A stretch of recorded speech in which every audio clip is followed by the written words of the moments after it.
प्यारे बच्चों, स्वागत आप सभी का आपके अपने YouTube चैनल में। तो 21 मार्च को कल आपके हिंदी का पेपर है और हिंदी का पेपर है वो काफ़ी बड़ा होता है। तो कैसे आपको 3 घंटे 15 मिनट के अंदर पूरा पेपर आपको सोल्व करना है, एक भी प्रश्न आपको नहीं छोड़ना है। और बोर्ड परीक्षा की जो कॉपी है उसके अंदर आपको कल हिंदी का जो पेपर है वो कैसे सोल्व करना है बोर्ड की कॉपी के अंदर, ताकि आप पूरे 80 में से 80 नंबर का जो स्कोर है वो आप आराम से कर सकते हैं। अगर आपने इस वीडियो को कंप्लीट देख लिया तो 21 मार्च को कल आप हिंदी के पेपर में एक अच्छा स्कोर आप कर पाएंगे। यानी 80 में से 80 नंबर का जो स्कोर आप सभी बच्चों का ड्रीम है कि मुझे हिंदी के अंदर 80 में से 80 नंबर है वो 21 मार्च को फोड़ना है।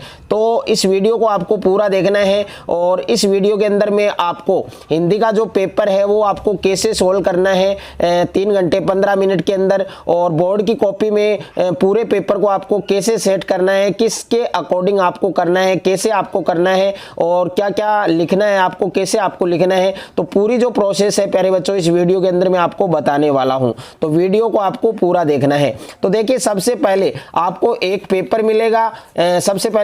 पेपर मिलेगा, और एक आपको बोर्ड की कॉपी मिलेगी। ओके, अब देखिए बोर्ड की जो कॉपी आती है उसमें अबाउट 30 पेजेस आपके होते हैं, लगभग 30 पेजेस होते हैं। तो 30 में से देखिए सबसे जो फर्स्ट के 10 पेज हैं, बोर्ड की कॉपी के जो 10 पेज हैं उसमें आपको केवल वही क्वेश्चंस करने हैं जो आपको अच्छे से आ रहे हैं, यानी कंप्लीट आंसर आपको उसका आ रहा है, तो वही आपको 10 पेज के अंदर करना है। बाकी का काम आपको कैसे करना है, पूरी जो प्रोसेस है इस वीडियो के अंदर मैं आपको दे रहा हूं। तो देखिए सबसे पहला जो काम है वो आपको क्या करना है, तो यहां पर देखिए सबसे पहले खंड ए लिखा हुआ है आपके। ओके, यानी पेपर है वो आपके 4 सेक्शन में होगा, खंड ए में होगा, खंड बे में होगा, खंड से और खंड दे, यानी 4 सेक्शन होंगे पेपर के अंदर। तो पहले आप कोई भी सेक्शन कर सकते हैं, ये जरूरी नहीं है आप सबसे पहले खंड ए करें। अगर आपको बे वाला आ रहा है तो बे भी कर सकते हैं, अगर आपको पहले खंड से करना है तो खंड से भी कर सकते हैं, अगर आप दे करना चाहते हैं तो दे भी कर सकते हैं। लेकिन रेगुलेशन आपके क्या रहेगी, क्या नियम रहेंगे वो आपको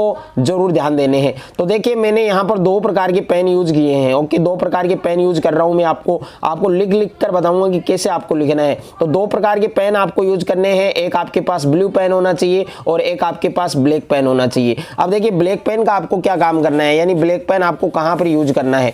तो मान लीजिए सबसे पहले प्यारे बच्चों, सबसे पहले आपको खंड ए करना है, खंड ए के क्वेश्चन करना है। तो ये खंड ए लिखा हुआ है, ये आपके लिखना बहुत ही जरूरी है, ये आपको लिखना है, ये आपको लिखना है ब्लैक पेन से। ओके, खंड ए, और इसको अंडरलाइन करना है। अब देखिए खंड ए के अंदर टोटल जो क्वेश्चन है वो आपके कितने हैं। तो पहला जो क्वेश्चन है यानी यहाँ पर पहले क्वेश्चन के अंदर आपको टोटल 5 क्वेश्चन दे रखे हैं जो आपके मल्टीपल चॉइस हैं। ओके, तो यहाँ पर देखिए आपको लिखना है, यहाँ पर मेरे प्यारे बच्चों आपको लिखना है उत्तर नंबर 1। क्या लिखना है प्यारे बच्चों, उत्तर नंबर 1।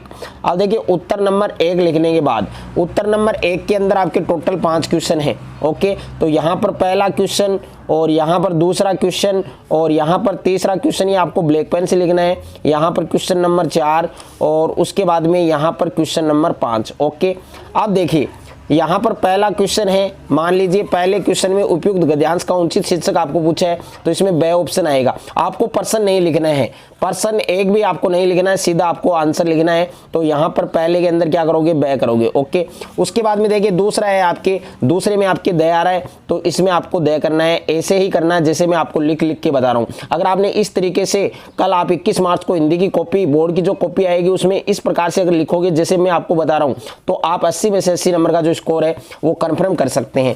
तीसरा मान लीजिए आपको नहीं आ रहा है, किसी कारणवश तीसरा जो क्वेश्चन है आपको नहीं आ रहा है, तो यहाँ पर हमने आंसर नंबर डाल दिया है, तो इसके आगे जो लाइन है वो छोड़ दीजिए, लास्ट में आप उसको कर लीजिएगा।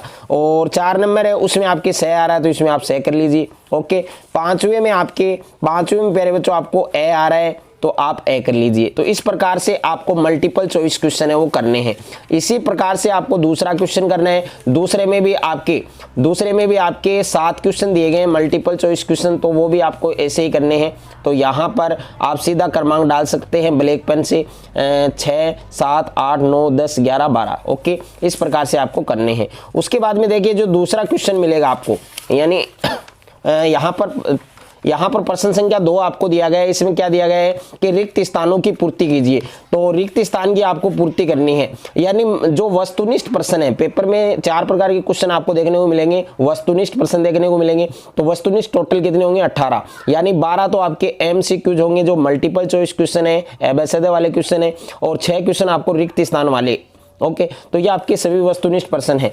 तो देखिए अब आपको रिक्त स्थान वाले प्रश्न कैसे करने हैं। तो यहाँ आप पेपर के अंदर देख सकते हैं, जो आपको पहले क्या करना है पहले आपको लिखना है आंसर नंबर, यानी आंसर नंबर आपको लगाना है, और ये आप ब्लैक पेन से लगाओगे मेरे प्यारे बच्चों। उत्तर नंबर 2 लाइन छोड़नी है आपको, और यहाँ पर उत्तर नंबर 2। अब देखिए उत्तर नंबर 2 के अंदर आपके टोटल कितने क्वेश्चन दिए गए हैं, आपको 6 क्वेश्चन दिए गए हैं। तो यहाँ पर आंसर नंबर आप डाल दीजिए 2, और उसके बाद में 3, और उसके बाद में 4, उसके बाद में 5, और उसके बाद में 6। ओके, इस प्रकार से। अब देखिए अगर आप प्रश्न लिखोगे, साथ साथ में अगर आप प्रश्न लिखोगे तो आपका जो टाइम है वो वेस्ट होगा, मिलेगा आपको कुछ भी नहीं, आपका टाइम वेस्ट होगा और पूरा पेपर आप नहीं कर पाओगे। तो इसलिए आपको क्वेश्चन नहीं लिख रहा है, सीधा आपको आंसर लिखना है। ओके, अब देखिए पहले में आपके क्या आ रहा है, जैसे पहला आपको नहीं आ रहा है, पहला नहीं आ रहा है तो आप उसको छोड़ दीजिए, पहला नहीं आ रहा है तो आप उसको छोड़ दीजिए, दूसरा भी आपको नहीं आ रहा है छोड़ दीजिए, तीसरे में मान लीजिए आपको 5 लिखना है। ओके, तो 5 लिख दीजिए, और उसके बाद में इसी प्रकार से सारे रिक्त स्थान वाले प्रश्न करने हैं। उसके बाद में तीसरा प्रश्न कैसे करना है, तो उत्तर नंबर 3 डालना है, और उसके बाद में 1 2 3 4 ये आपको नंबर वाइज करना है। ओके, अगर आपको नंबर वाइज नहीं करना आ रहा है, यानी आपको कोई क्वेश्चन नहीं आ रहा है, जैसे मान लीजिए उत्तर नंबर 3 के अंदर आपको क्वेश्चन नंबर 5 आ रहा है, तो पहले यहाँ पर उत्तर नंबर 3 और उसके बाद में नीचे क्वेश्चन नंबर 5 डाल दीजिए। ओके, और इसी प्रकार से आपको सेक्शन बी करना है। तो अगर आप सेक्शन बी कर रहे हैं तो खंड आपको लिखना बहुत ही जरूरी है, तो आपको खंड लिखना है, और उसके बाद में देखिए जितने भी क्वेश्चन दिए गए हैं सेक्शन बी में इसी प्रकार से आपको करने हैं। उसके बाद में देखिए खंड से, तो खंड से आपको लिखना जरूरी है, और उसके बाद में देखिए आपके जो खंड द है, तो खंड द के अंदर निबंध। अब देखिए काफ़ी सारे बच्चे यहाँ पर बहुत ज़्यादा गलती करते हैं। क्या गलती करते हैं मैं आपको बता रहा हूँ पर्सनली। तो यहाँ पर देखिए सेक्शन डी, अब आपको मान लीजिए खंड द के क्वेश्चन करने हैं, तो यहाँ पर आपको ब्लैक पेन से लिखना है खंड द। ओके, खंड द। अब देखिए खंड द के क्वेश्चन आपको कैसे करने हैं, जैसे आपको निबंध करना है। अब इसमें 4 निबंध आपको दिए गए हैं। मान लीजिए आपको राजस्थान के त्योहार ये करना है आपको, तो यहाँ पर जो शीर्षक है वो आपको लिखना है कि किस टॉपिक पर आप निबंध है वो लिख रहे हैं। तो यहाँ पर आपको ब्लैक पेन से लिखना है राजस्थान के त्योहार। ओके, राजस्थान के त्योहार। अब देखिए राजस्थान के त्योहार, तो इसमें आपको जो पॉइंट दे रखे हैं उसी के अकॉर्डिंग आपको ये निबंध तैयार करना है, निबंध आपको बनाना है। तो पहला है त्योहारों का अर्थ, यानी त्योहार का अर्थ। तो यहाँ पर पहला जो पॉइंट है वो आपको हेडिंग डालना है, और ब्लैक पेन से हेडिंग डालना है प्यारे बच्चों, त्योहार का अर्थ, त्योहार का अर्थ। और उसके बाद में ब्लैक पेन से इसका वर्णन आपको करना है। इसी प्रकार से दूसरा पॉइंट लिखोगे उसका वर्णन करोगे, तीसरा पॉइंट लिखोगे उसका वर्णन करोगे। ओके, इसी प्रकार से आपको करना है। और जो पत्र दिया गया है, जो विज्ञापन वाले प्रश्न है, वो आपको 1 पेज में करने हैं। यानी अगर आप पत्र वाला क्वेश्चन कर रहे हैं तो 1 पेज में आना चाहिए पूरा। ओके, अगर आपकी लाइन्स बच गई हैं तो आपको क्या करना है, उसको छोड़ देना है। जो भी क्वेश्चन नेक्स्ट आप कर रहे हैं तो वो नेक्स्ट पेज से ही आपको करना है। अब देखिए लास्ट में जो पेज बच जाते हैं आपके, उनको आपको इस प्रकार से क्रॉस करके आना है। ओके, अगर आप इस प्रकार से हिंदी की कॉपी में 21 मार्च को कल लिखोगे तो आप एक शानदार स्कोर कर सकते हैं, और एक आपके जो क्वेश्चंस है वो नहीं छूटेंगे। आपको टाइम का बहुत ज़्यादा ध्यान रखना है, क्योंकि हिंदी का पेपर काफ़ी बड़ा होता है आपके, और पूरा पेपर आप सोल्व नहीं कर पाते हैं, आपके क्वेश्चन रह जाते हैं। तो इसके लिए मैंने वीडियो बनाया है, और इसी के अकॉर्डिंग आपको पूरा पेपर हिंदी का करके आना है। तो सभी बच्चों को हिंदी के पेपर में कल तहलका मचाना है, 80 में से 80 नंबर फोड़ के आना है।